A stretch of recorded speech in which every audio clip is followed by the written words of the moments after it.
ನಮಸ್ಕಾರ ಪ್ರಿಯ ವೀಕ್ಷಕರೇ, ಸಕೀನಾ ನ್ಯೂಸ್ಗೆ ಸ್ವಾಗತ. ಇಲ್ಲಿದೆ ಇಂದಿನ ಪ್ರಮುಖ ಸುದ್ದಿ.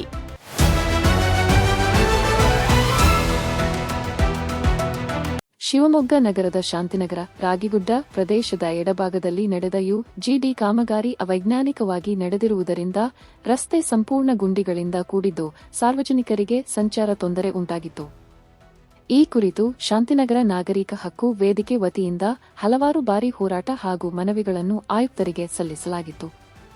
ಇದರ ಪರಿಣಾಮವಾಗಿ ಕಾಮಗಾರಿ ಬಹುಪಾಲು ಪೂರ್ಣಗೊಂಡಿದ್ದರೂ ರಸ್ತೆ ಗುಂಡಿಗಳನ್ನು ಸರಿಯಾಗಿ ಮುಚ್ಚದೆ ಅಯೋಗ್ಯ ಮಣ್ಣು ಬಳಸಿ ಗುತ್ತಿಗೆದಾರರು ಕೆಲಸ ನಡೆಸಲು ಮುಂದಾಗಿದ್ದರು.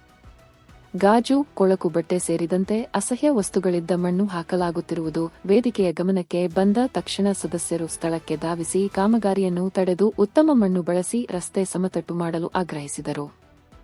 ವೇದಿಕೆಯ ಮನವಿಗೆ ಆಯುಕ್ತರು ತಕ್ಷಣ ಸ್ಪಂದಿಸಿ ಅಯೋಗ್ಯ ಮಣ್ಣನ್ನು ತೆರವುಗೊಳಿಸುವ ಕ್ರಮ ಕೈಗೊಂಡಿದ್ದಾರೆ. ಈ ಹಿನ್ನೆಲೆಯಲ್ಲಿ ಶಾಂತಿನಗರದ ಜನತೆ ಪರವಾಗಿ ಆಯುಕ್ತರಿಗೆ ಶಾಂತಿನಗರ ನಾಗರಿಕ ಹಕ್ಕು ವೇದಿಕೆ ಅಭಿನಂದನೆ ಸಲ್ಲಿಸಿದೆ. ಈ ಹೋರಾಟಕ್ಕೆ ನೇತೃತ್ವ ವಹಿಸಿದ್ದ ಸೈಯದ್ ಮುಜಿಬುಲ್ಲಾ ಅಧ್ಯಕ್ಷರು, ಶಾಂತಿನಗರ ನಾಗರಿಕ ಹಕ್ಕು ವೇದಿಕೆ ಇವರ ಕಾರ್ಯಕ್ಕೆ ಸ್ಥಳೀಯರು ಮೆಚ್ಚುಗೆ ವ್ಯಕ್ತಪಡಿಸಿದ್ದಾರೆ.